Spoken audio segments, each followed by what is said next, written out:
What a lot of people don't realize is that there's a difference between fast growth and predictable growth. When you have predictability, you can actually try something, and it's not going to break the bank. It's not going to derail you. It gives you a chance to be more creative. All right, so Garrett Gunderson just landed, and I'm on my way to pick him up from the airport. And we're going to spend the next few hours talking about the opportunities and the mistake that founders make with their money, both personally and inside their business. I can't wait. This is going to be great. Perfect. When I picked you up, you and I were talking about the unpredictable nature of the market and a lot of the different volatility that's going on right now. So I'm curious, what advice are you giving to founders right now on how to not just protect their wealth, but grow it in today's market? The biggest mistake that they start making is taking good money from their business and investing things they know nothing about. So before they built the team. Like Bitcoin? Yeah, but like tons of stuff. Index funds, retirement plans, all these things that they're kind of guilted into is what you should do with finance before they properly built their team, their infrastructure, funded their marketing, built like a true system that allows them to grow wealth. Like when you're not a business owner, it makes sense to put money in those things because you get some upside. But when you're a business owner, if you rob your upside to fund things you know nothing about, that'd be like Apple going, you know, let's just put some of our money in Microsoft. Yeah. They wouldn't do that. They would buy companies that would support what they're up to. They would build infrastructure that would allow them to do what they want to do. They would leverage AI so they could become more effective instead of taking that money and putting it in a place that doesn't create cash flow. They have no understanding of what it's doing. They have no exit strategy with it. That's the issue. Is it's a lack of imagination sometimes, and it's a lack of, you know, good financial knowledge because they think that they have to invest in these things when they really don't have to. I stole some of your advice the other day when I was talking to a client. You mentioned to me about people investing in different equities and so forth, and you had said, why would you give money to a competitor? Yeah. And I thought about that, and I'm like, well, what do you mean? And you're like, you're taking your hard-earned money, and rather than investing it in yourself, you're investing it in a competing organization, even if they're not like a direct competitor. Right. You're giving it to another founder, another CEO to invest in their business. Why wouldn't you just do the same for you? I think a lot of it comes down to fear. It's like, well, what if this doesn't work? At least I'll have this. And diversification is a really smart strategy. In preservation, it's actually the antithesis of a growth strategy though. My business was doing okay in like 2002, 3, 4, 5, or in that time. And then I was over leveraged in real estate. So all of a sudden my business had its first down year in a decade in 2008, and I'm hemorrhaging money. And I had one choice to really get out of it. Because I wasn't going to declare bankruptcy or anything like that. It was to get focused. And so I just decided I'm going to spend 75% of my time perfecting one strategy that brings in leads. And it's going to be teleseminars and webinars. Yeah. And in 2010, we had our biggest year ever. And that's what helped me get through all those troubled times. So I made a rule, 75% of the time focused there, only 25% cleaning up the mess. And it's hard to focus sometimes. It's hard to see it all the way through. I kind of think before I had these one-off strategies. I'd do something, it would kind of work. I'd try another thing, it would kind of work. I'd try another thing, it would kind of work. But you don't build momentum. You don't get to refine it. You don't get to get that depth with it. When I got focused there, everything changed. The 3 words can sum up why your strategy is as successful as it is. You guess what those 3 words are? What? Consumption drives conversion. Yeah. You create content that people want to consume for a whole number of reasons. You do a great job with the actual content itself and the way that you film it and so forth, but you create content that people want to consume. And then the more they consume it, the more you're creating that demand, you're driving that demand so then you capture it, and then you're constantly nurturing that demand. That's why it's the moment you make an offer, you got people tripping over their feet just to be able to take advantage of it. Most people think investing is, I take money that I've earned and buy assets outside of what I know. I call that gambling, but that's what most people think is investing. Okay. Investing to me is, I want to learn a certain skill that's going to allow me to add more value to my customer base and increase my knowledge. I pay for that access in the most condensed way possible. So I could pay for it and take a course, but my personality is I'm not likely to sit down and go through that course. So I'm just going to try to pay extra to get direct response from the person that can help me tweak and modify. And that's investing, but it's a detour to ourselves first, and then we grow our assets. Most people go straight to growing assets and they believe it's a game of shrinking and cutting back and reducing, and instead of creating and expanding. And that's why people that follow the advice of set it and forget it, invest early, often and always, budget, put all your money in an index fund, pay off your home, they don't end up wealthy, because even if they have money, they don't spend it because they're in this restriction mindset, instead of the people that learn to invest it to grow themselves and then grow the assets. Now they have the knowledge and the asset base. People that have the asset base without the knowledge, the gap between what they know and what they have is called risk. And it's almost inevitable that they lose that money because they invest outside of their expertise because they feel like they're behind and they want the magic pill. And if they could get that, then they're going to be wealthy. So I'm just going to buy this meme coin and it's going to take off, and I'm going to buy this stock because it's the next Nvidia. And it's all of these stories that unfortunately aren't real. And it gets people to hurt themselves because they didn't grow their stewardship. They didn't grow their strength financially, because people are fired up about politics. You mentioned politics. You have a divisive situation. For sure. That's how I feel about investing. There's 40% of the S&P 500 I would never give $1 to. I don't want them to be around. If they went away tomorrow, the world would be a better place for my kids. So why would I fund them? Man, I want BlackRock and Vanguard and State Street to get more powerful and dictate more housing prices. But we unintentionally do that by putting all of our money in. There's $22 trillion between those three people, and they're out there doing things that we don't want for our kids. So that's why I think entrepreneurs are here to kind of save the world if they will just have the philosophy of believing in themselves, knowing their value, growing that value, adding more value, learning to market, generate consistent cash flow, and focus on ways to build equity and enterprise value instead of scraping that money, putting in things they know nothing about, creating zero cash flow, having no exit strategy, deferring their taxes to retirement, and then what? You know, I know founders that are making several $1 million in revenue, but yet still feel broke at the end of the year.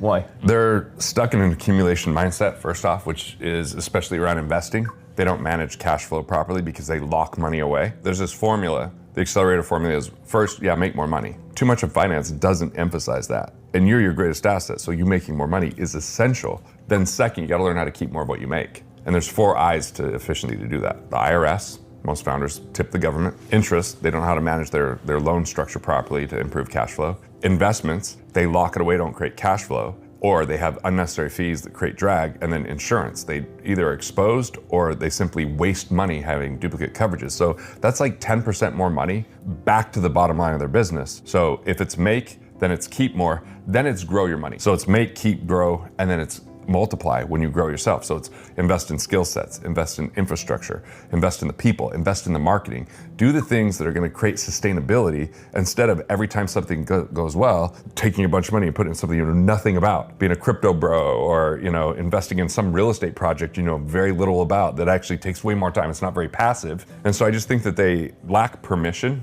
just to go all in on themselves. And I think it's because of fear, like what if it doesn't work out, or what if I make a mistake? Well, you're gonna make mistakes, and you learn from those mistakes.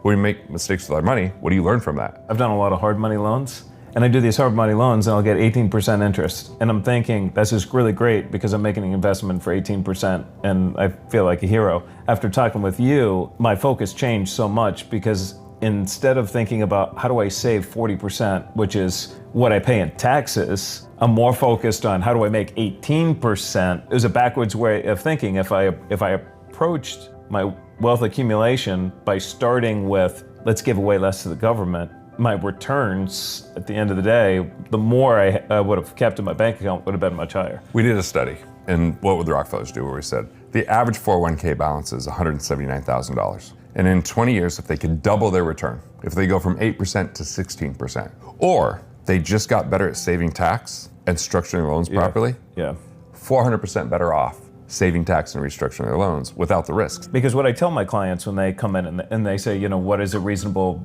rate of return? I say, look, at 35%, you're not going to be pulling your hair out. Like 35% a year, that's something that is so low stress, comfortable, predictable growth that you can do. It's like if you think of shopping carts, if you try running real fast with a shopping cart, at some point the wheels kind of go like this and it limits your growth. When you go much faster than 35%, it tests the system, the team, and so forth.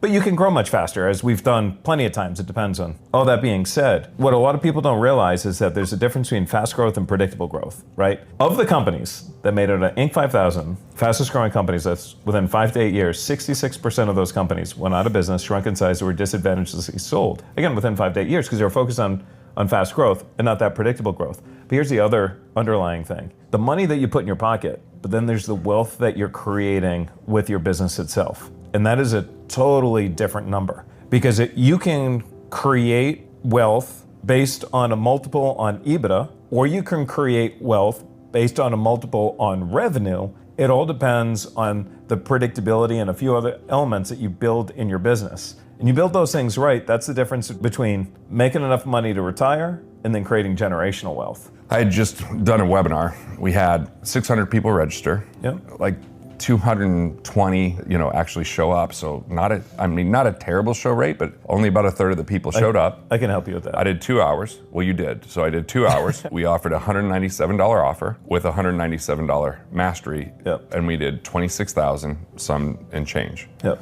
Not bad. You said, well, why don't you charge for it? Yep. So we decided to charge. We had over 200 people pay. $97 was the base price, $197 for the VIP. We had already pretty much matched what we had gotten, and then got 20 people to go into our full program, which was $5,500 down and $500 a month. So it was exponentially better with the advice that you gave me. So that was an example of now it's more predictable because we're making money up front. The show rate was insane. Yep. We had just over 200 people that paid, and we had 178 people on when it was time to start. When I was still going 3 hours later, we still had 155 people on. We had the same number 2 hours in, and the only reason it started to drop towards the end, it was just Q&A, and it was late. Yeah. So that was an example of you helping me create more predictable profits in the business, getting people to be more engaged, and even filtering people to have the right situation. Like giving something away for free creates a little bit of bad behavior sometimes, where it's like they expect it to be free or they expect a pitch. And I didn't even pitch on this. I just said pure content. And by the way, if you're interested, you can go ahead and click this link and schedule a meeting. So the full 3 hours was content, content, content. And so that was one phone call that you and I did. Yeah. I was like, how do I hire you? And you're like, well, let me just tell you this one thing. Over the years, one of the things that I realize is that it has to be hard. If you have to do this hard pitch and you have to sell them, then something broke in between. And if you look at the ways that you and I do business, we meet somebody, we hear something, we know it makes sense, and we'll actively go out there and we'll seek them out. It doesn't matter what color button they're using or, all this other stuff. Optimization, When something happens and we know that we want it, and a lot has changed. Buyers have become researchers, and so much has changed over the years that in the past, sales used to do all the heavy lifting, right? So you'd go to an auto dealership, you'd walk in and you'd be like, hey, show me what you got. It's because the buyer was disempowered. Now the buyer is so empowered right now. They know what's going on. They know what they want. Also created my little magic, because you're good at creating magic. We had a spreadsheet. This is the days before AI, and I have a good memory. So the morning of the event, I would read about every single person's call, what their priorities were, why they were there. And as I would present, I could address all of it. And people were like, how does he know? Like, speaking to me. I had a gentleman who paid me $1.5 million. And I told him what I was about to tell you. And he told me that it wasn't true. And so I stopped and I said, if that's the case, I want you to tell me right now everything you know about me and my expertise. Because what I said to him was, if you know your client better than they know themselves, they will automatically assume that you have the solution. Because he thought he had to pitch about how intelligent he was and his years of experience and all this other stuff. And I said, but what do you know about me? And all of a sudden he froze. I don't think I know very much about you. So you've paid me all this money. You've spent all this money with me and you don't know anything. Why? It's because you knew more about me than I knew about myself. I swore that you were in my head. There's a couple amazing things that happened. I hired this guy, Chris Smith, a good friend of mine, and we just worked on my origin story, like why I do what I do, where it came from. And he's like, you should just share it on that first evening. Yeah. So I take 15, 20 minutes, talk about my family, talk about my life. He goes, you'll have people come up and say, oh my God, you just shared my story. I was like, so first time I do it, a black woman from Atlanta came up. She goes, it's like you just shared my story. And I'm like, wow. But we connect through those stories. Like I knew so much about them, which probably influenced a lot of what I was saying. But I also, 20% or 7%, depending on the event, that we didn't bring in the program, it's because we knew we weren't going to be able to serve them properly based upon how they interacted in those first meetings, whether they kept those first meetings, whether or not their expectations were realistic. Like we'd ask, how long do you think it would take to get financially independent? And if anyone said with like anything less than 5 years, then we'd have a further conversation, because somebody would be like, oh, I'm going to double my business the next year. I'm like, that's amazing. How? Tell me what you're doing. What's your plan? And if they have no plan, but they're just saying that, that's not going to be a good situation for our coaches unless we can dive deep enough to be like, oh, there's things here, and with the right coaching, maybe we can do it, because it's not our job. Like that's your job. You know how to get someone from double in 12 months. We're good at helping them get all the money and invest it back in themselves and get financially organized so they have the peace of mind and that they can actually focus on the things that matter. But when someone's coming to me saying, help me double my business in a year, I'm not the guy. I knew we had to do something together because I bring your name up in so many conversations with my clients. And I don't know if I ever told you this, but the biggest impact that you made in my life was actually not to me directly, but through me. You and I had a conversation, and you talked about being rich and being wealthy. And it made me think, and you talked about, wealthy is more of like the quality of your life and what you're doing to create that quality of your life. And you put it in such a context that hit me so hard when we left. I left that room, I pick up the phone, and I call my kids. And right off the bat, I asked my kids, I go, how would you define the quality of your life? And that conversation right there changed every different way that I look at money, investments, and the whole deal, because there's rich and then there's being wealthy. That was one, and that was huge. And I bring that up so many times, and it was massively impactful. And by the way that my kids responded, which was shocking, is they said, do you know how I know we have a high quality of life? And I said, what? They go, because, it's gonna make me tear up just thinking about it. They go, because we generally wanna spend time with our parents, and we're one of the few people that we know that actually want to do it as much as we do. And because I make the time to be there, and I love doing that. That was like huge for me. And so quality of life has to be at the forefront, because if it's not, it diminishes energy. Yeah. It doesn't have the payoff. It becomes a grind, and it becomes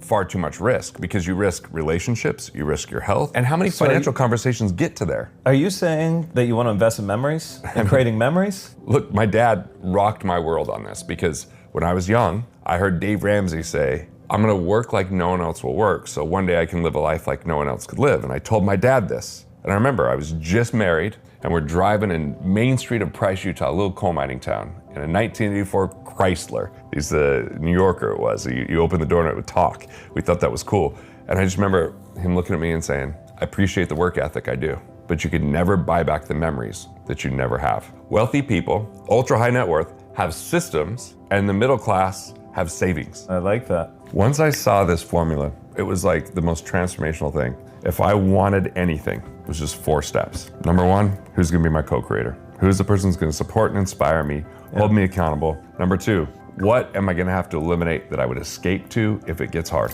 What am I gonna have to cut out? No plan B. Right, no plan. Right. And then No plan third, what will I permanently delegate? And I would delegate roles, not tasks. So someone would own it, so I could really free up the time. And then fourth, to make it world class, what's the full collaboration? Not just one person, but what's the team that gets it there? It's brilliant. So it's the cure for hard work, because it's not that it's not hard work, but most people go, I want that, I'm gonna work harder. If you're working harder with faulty information, you don't get better results. You get more frustrated.